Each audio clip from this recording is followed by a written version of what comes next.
Quel chemin es-tu en train de prendre? Tu es déjà sur l'un des deux. Peu importe qui tu es, ce que tu as fait ou ce en quoi tu crois, à cet instant même, tu es déjà engagé sur l'un des deux chemins. Il n'existe pas de neutralité spirituelle. Soit tu marches vers la vie éternelle, soit vers la perdition. Ça semble radical. C'est parce que ça l'est. Jésus n'a jamais laissé de place à un entre-deux. Le ciel et l'enfer ne sont pas des destinations aléatoires. Ce sont des résultats de choix quotidiens, conscients ou non. Beaucoup pensent être aux commandes de leur vie, alors qu'ils sont dirigés sans s'en rendre compte. Un simple « je verrai ça plus tard » peut déjà t'éloigner de Dieu. La vérité, c'est que le chemin le plus séduisant n'est pas toujours le bon, et celui qui paraît le plus difficile n'est pas forcément le mauvais. Et pire encore, la route large ne commence jamais avec des panneaux d'avertissement, elle commence avec des promesses attrayantes. Si tu penses pouvoir décider plus tard, peut-être que cette vidéo est le dernier avertissement que Dieu t'envoie. Alors regarde jusqu'au bout, l'enjeu est bien plus grand que tu ne l'imagines. Depuis le commencement, Dieu a confié à l'homme quelque chose qu'aucune autre créature n'a reçu, le pouvoir de choisir. Dans le jardin d'Éden, il a placé l'arbre de vie et celui de la connaissance du bien et du mal. Et il a dit, « Tu n'en mangeras pas » Genèse 2, 17. Mais regarde bien, il n'a pas mis de barrière autour, ni d'ange armé pour surveiller. Cela montre bien que le libre arbitre n'est pas un abandon divin, mais un honneur. Dieu voulait des enfants, pas des pantins. Adam et Ève avaient tout, la communion, la provision, la paix. Mais ils avaient aussi la liberté de dire oui ou non. Et ce choix a déterminé le destin de l'humanité. Le péché est entré par un oui donné à la tromperie. Pourtant, le fait de pouvoir choisir montre combien nous sommes aimés. Le Seigneur a préféré courir le risque de notre ingratitude, plutôt que de nous priver de la dignité de choisir. C'est un amour qui respecte, pas un contrôle déguisé en protection. Aujourd'hui, ce même libre arbitre est entre tes mains. Chaque décision a du poids, chaque action a des conséquences. La vie chrétienne ne se résume pas à obéir à des règles, mais à marcher avec discernement. Comme Josué l'a dit au peuple, « Choisissez aujourd'hui qui vous voulez servir » Josué 24, 15. Mais comment savoir si l'on choisit le bon chemin? Comment discerner quelle route mène à la vie et laquelle conduit à la perdition? Il y a quelque chose que Jésus nous a révélé et qui éclaire cette question. Jésus a été très clair lorsqu'il a parlé des deux chemins. Dans Matthieu 7, 13, 14, il a dit « Entrez par la porte étroite, car large est la porte, spacieux est le chemin qui mène à la perdition, et resserré est le chemin qui mène à la vie, et il y en a peu qui le trouvent. » Autrement dit, peu de gens choisissent le chemin de la vie, car il demande des renoncements. Le chemin large, lui, est bondé, acclamé, mais vide de sens. Le problème, c'est que le chemin large paraît inoffensif au départ. Il déborde de liberté, sans exigence, sans confrontation, sans croix. Mais, un peu plus loin, il fait payer le prix fort. Le diable n'est pas pressé, il séduit lentement, adoucit la route et ne révèle le précipice que quand l'âme est affaiblie. En face, le chemin étroit est resserré, mais chaque pas est rempli de la grâce de Dieu. Chaque douleur a un sens, chaque renoncement bâtit l'éternité. La vérité, c'est que personne n'entre au ciel par accident, mais beaucoup glissent vers l'enfer par facilité. Le confort du moment ne doit jamais valoir plus que la récompense éternelle. Le chemin étroit n'est pas populaire, mais il est sûr. Et même s'il est difficile, il offre une précieuse compagnie. Jésus marche aux côtés de ceux qui le choisissent. Mais pourquoi tant de gens se trompent-ils de route? Quelque chose d'invisible agit dans l'ombre. Et c'est ce dont nous devons parler maintenant. La Bible est catégorique. Une guerre est en cours à cet instant même, et ce n'est pas une guerre contre des êtres humains. Dans Éphésiens 6, 12, il est écrit « Nous n'avons pas à lutter contre la chair et le sang, mais contre les dominations, contre les autorités, contre les puissances de ce monde de ténèbres. » Il s'agit d'un combat spirituel qui touche directement nos décisions.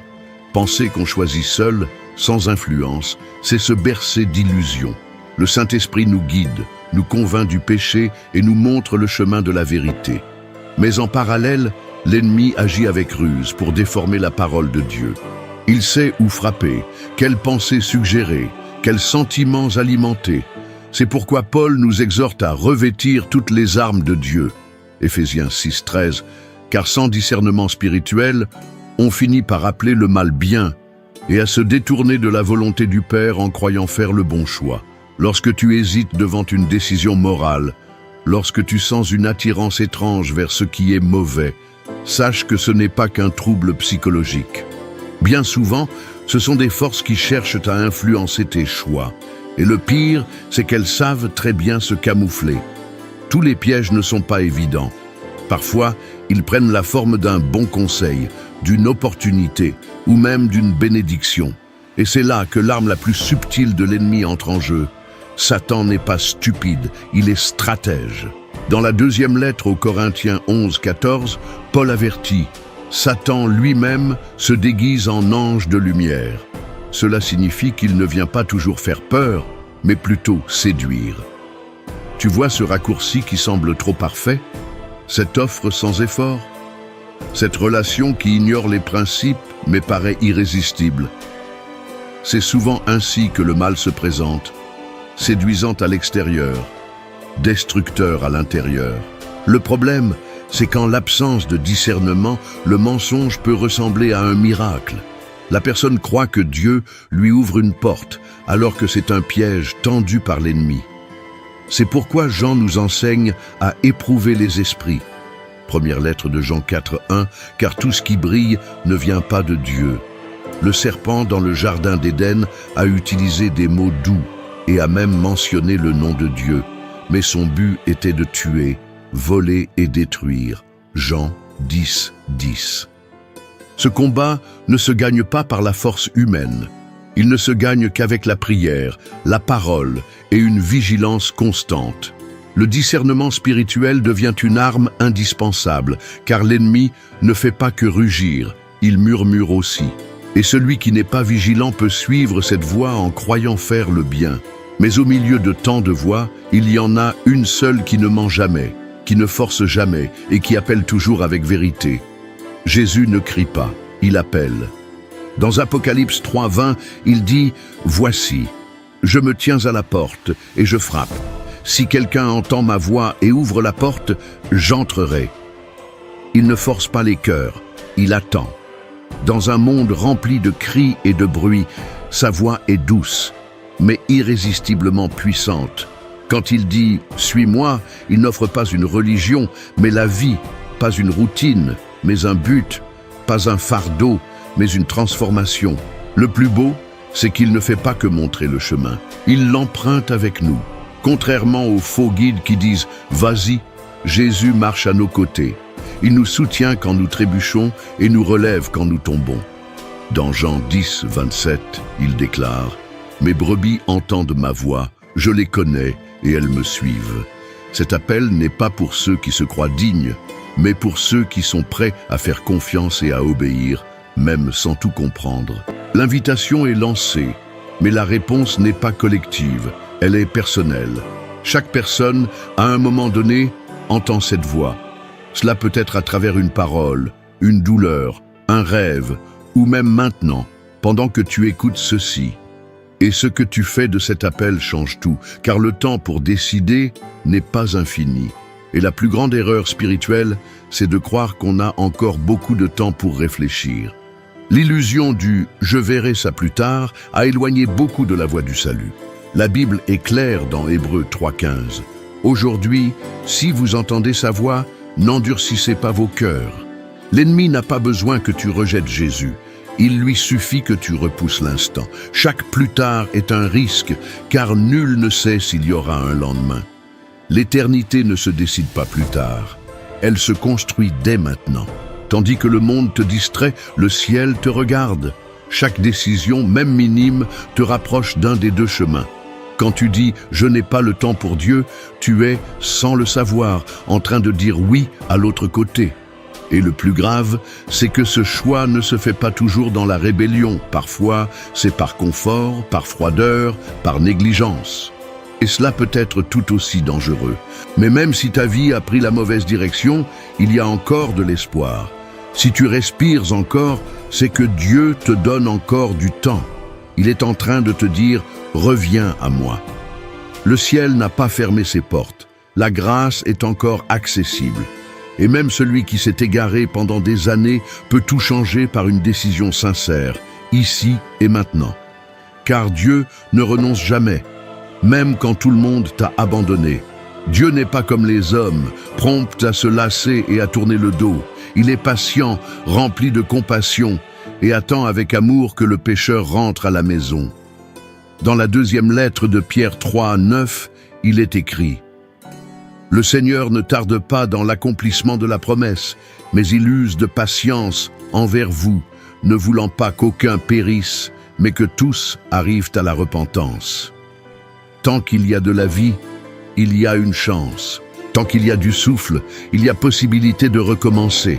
Même si tu t'es éloigné, perdu dans de mauvais choix, Dieu t'appelle encore par ton nom. Il ne t'a pas oublié, même si toi tu l'as oublié. Comme le père du fils prodigue dans Luc 15, il te guette de loin, espérant te voir revenir.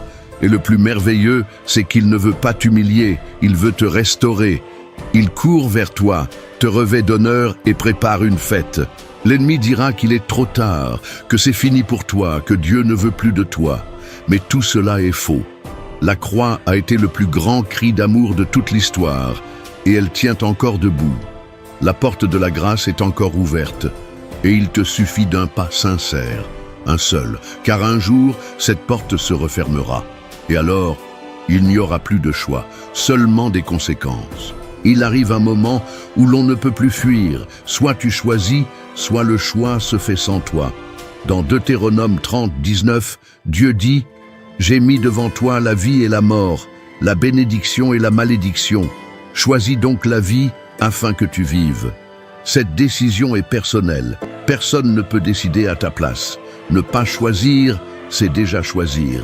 Et dans ce cas, c'est un jeu bien trop dangereux. Chaque être humain se retrouve un jour à une croisée des chemins. D'un côté, la porte large, confortable, populaire, mais qui mène à la perdition. De l'autre, la porte étroite, qui demande des renoncements, mais conduit à la vie éternelle. Et entre les deux, il y a ton cœur. Jésus ne cherche pas à te convaincre par la peur, mais à t'attirer par la vérité. Mais il ne marche qu'avec ceux qui se positionnent. Aujourd'hui, Dieu ne te demande pas des explications, il te demande une décision. Il n'attend pas de toi la perfection, mais la sincérité. Ce n'est pas une question d'être assez bon, c'est une question de lui faire assez confiance pour le suivre. Car en fin de compte, il n'y a que deux chemins, deux maîtres, deux destinations. Et ignorer cela, c'est la plus grande erreur de la vie. Alors, devant ce choix, quelle sera ta réponse ? Tu as peut-être passé toute ta vie à marcher sur le mauvais chemin, mais tu n'es pas obligé de faire un pas de plus dans cette direction. Jésus ne t'a pas appelé à être un numéro dans la foule, il t'a appelé à être sauvé. Ce n'est pas une question de religion, mais de rédemption. Il ne s'agit pas de porter la culpabilité, mais de vivre la grâce. Si aujourd'hui le Saint-Esprit a touché ton cœur, ne l'endurcis pas. La décision que tu repousses pourrait être celle qui te manquera demain. La croix n'était pas symbolique, elle était réelle. C'était du sang, de la douleur, un choix. Jésus est mort pour toi avant même que tu ne viennes au monde. Et aujourd'hui, il t'appelle à vivre avec lui. Pas seulement au ciel, mais dès maintenant, avec un but, une direction et une paix que le monde ne peut offrir. Celui qui croira et sera baptisé sera sauvé. Marc 16, 16. Mais celui qui refuse cet appel ne pourra pas dire plus tard qu'il ne savait pas. Alors maintenant, si ce message t'a parlé, écris ici en commentaire « Je choisis le chemin de la vie ». Que ce soit le premier pas d'un nouveau départ. Que Dieu te bénisse aujourd'hui et pour toujours. Amen.